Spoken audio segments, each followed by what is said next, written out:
Hello everyone, welcome to the next episode. In the last episode, we made our way to Fongara and defeating this area's major boss and purifying the waters. Now, before we go to the elevator, I came back to this room because I forgot there is Chozo lore in this room.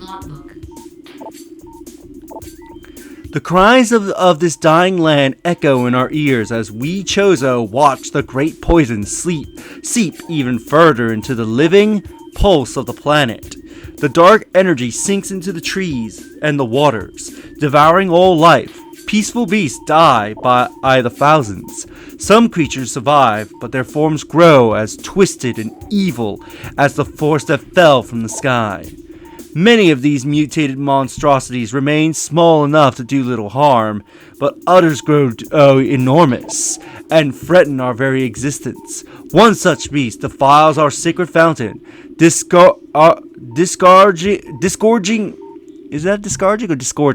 poison from its foul form, replacing our pure flowing water with cascades of seeping death. Even in the face of such horror, we Chozo do not turn in fear. We are all that stands in the way of this great poison, and it is our duty to contain it. So Fongara was created by this great poison.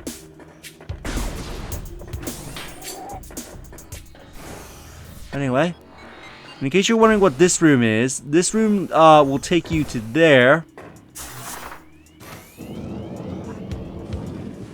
Will take you through here, where you can basically end up in the previous room.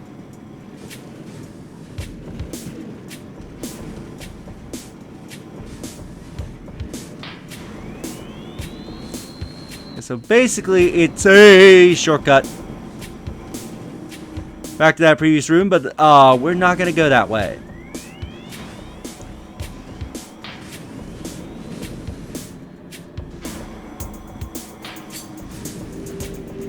It's time to ride the elevator and go to a new area.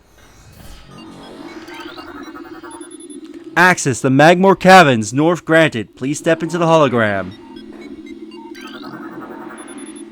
Transport to Magmoor Caverns, north active.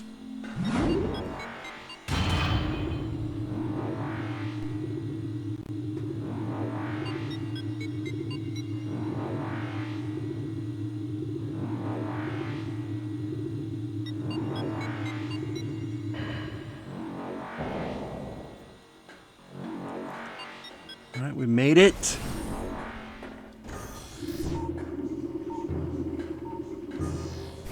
Make our way down.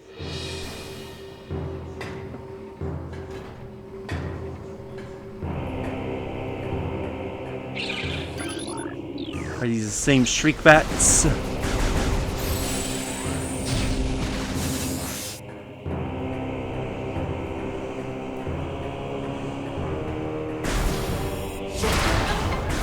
Break this open so that way we can get a save room.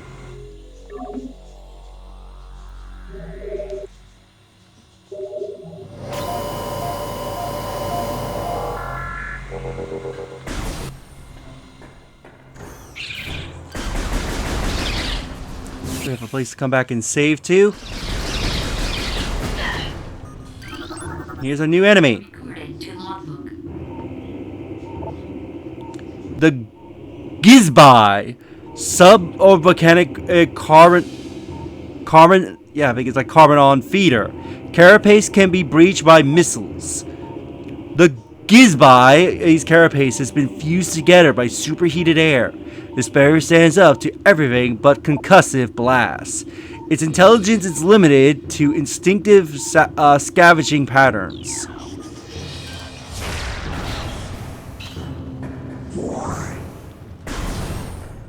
Now, do not touch. I think this is supposed to be magma because it's underground. Because it will hurt you. The barrier suit may protect you from heat. It does not protect you from magma/lava.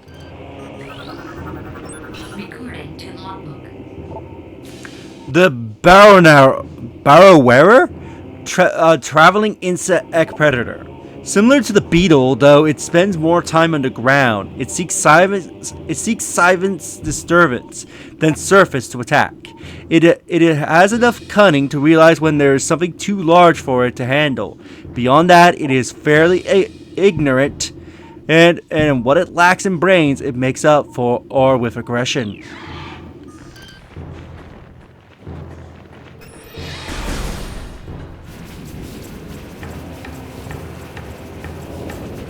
And welcome to the caverns.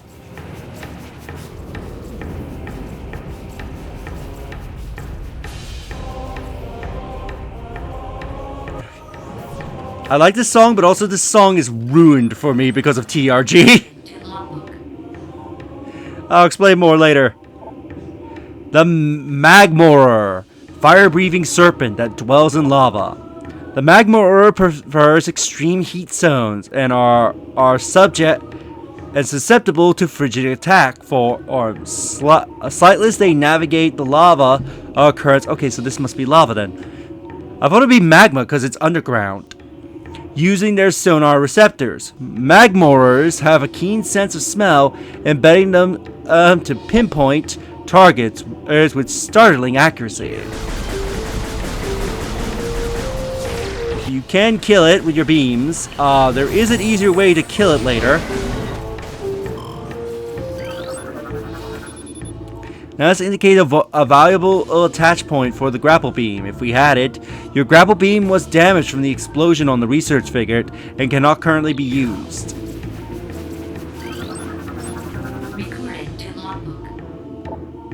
The Puffier. Unstable gas-filled organism will rupture on contact. Puffiers fill their bodies with lethal vapourium gas and float about in search of food. If ruptured, the gas within the Puffier is violently released. Despite their fragile bodies, Puffiers are aggressive hunters. The gas they could release upon death is often fatal to creatures that bring them down as well. So you're gonna see this very weird looking rock. Shoot 2 missiles at it, and you'll get this to appear. A Chozo artifact. Unfortunately, it is too high up for you to grab it. We need the space jump in order to reach it. But remember this item for later, because this is actually an item you can get early.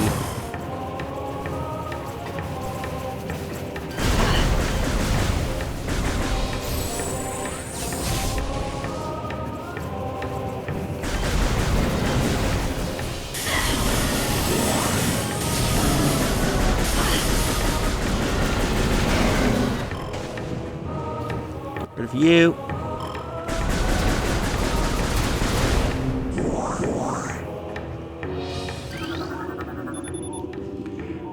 Stress factors can be seen all throughout this sandstone wall.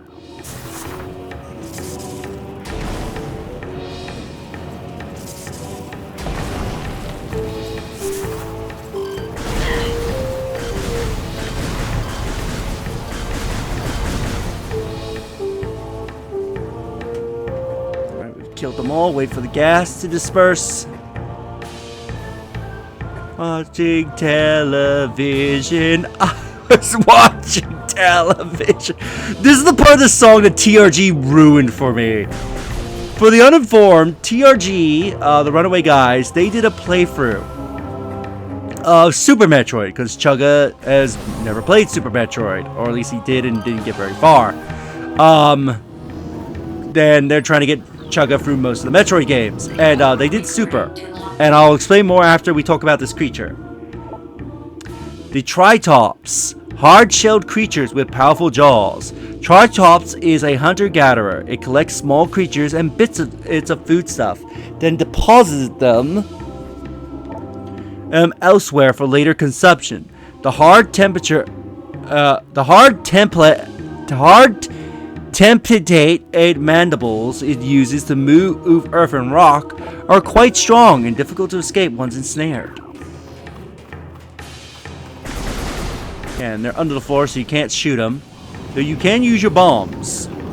But anyway, as I was saying, so they were going through Super Metroid, It was like very late into the Oh, by the way, you can't drop bombs while they have you in their grasp.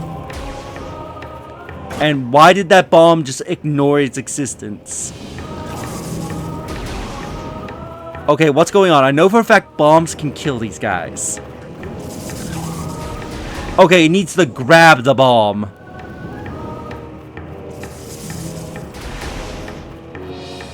If it grabs you, it doesn't count. But anyway, yeah, they were playing through Super. They got pretty far into it. I forget which episode it was exactly, but they were going through that game's lava area. I forget what it's called in Super.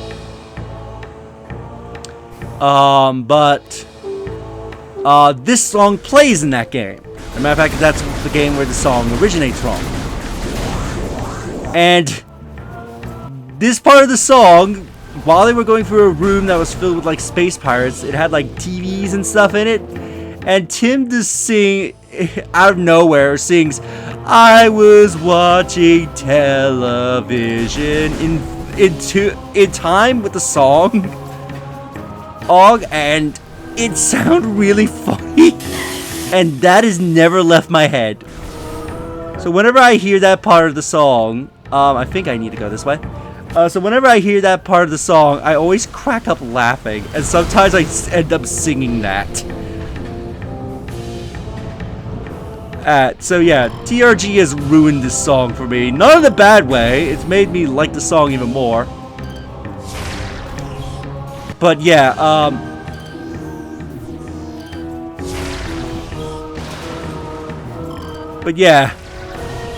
I can't unhear that part of the song.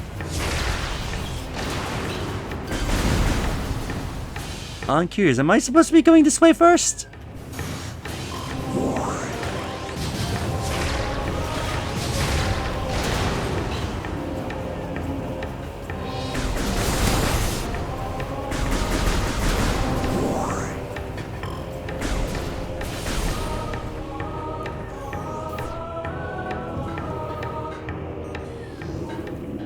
I thought I could scan this, but okay.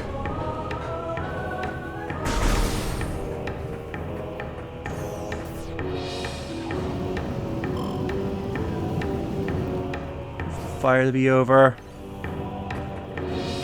I might just double check a video after this recording. And if I take too long, the game will eventually tell me like, hey, go in this general direction. Yeah, I can't go this way because I don't have grapple, so this way's out of the question.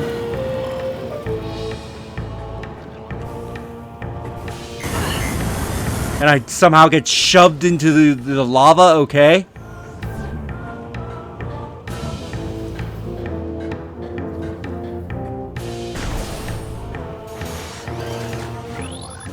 Yeah, you're not...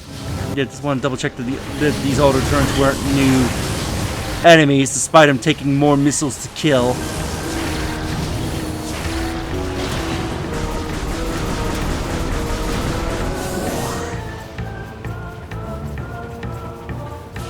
I was watching television. I'm curious how many times I'm gonna end up saying that whenever I have like a moment of quiet and I hear that part of the song. I highly recommend looking up the Runaway Guys playthrough of Super Metroid. It's actually a pretty good playthrough to watch.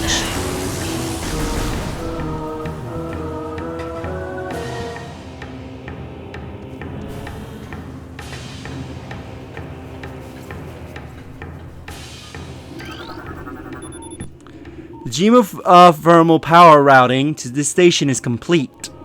Unstable magma flow is a concern. Remove the tower from the geothermal grid if fluctuations exceed safety levels. Inert pistons are leaching power from the magma pools as planned. Geothermal power source is promising. Recommended energy command and deactivate central diamond and switch to geothermal power at once. Local crystal formations possess low phazon residue. They do have high value to the monks of Guru Harmon. However, recommend and processing of crystals for that at market once phase-on operations cease. Reports of any signs of magma predators actively to Security Central at once.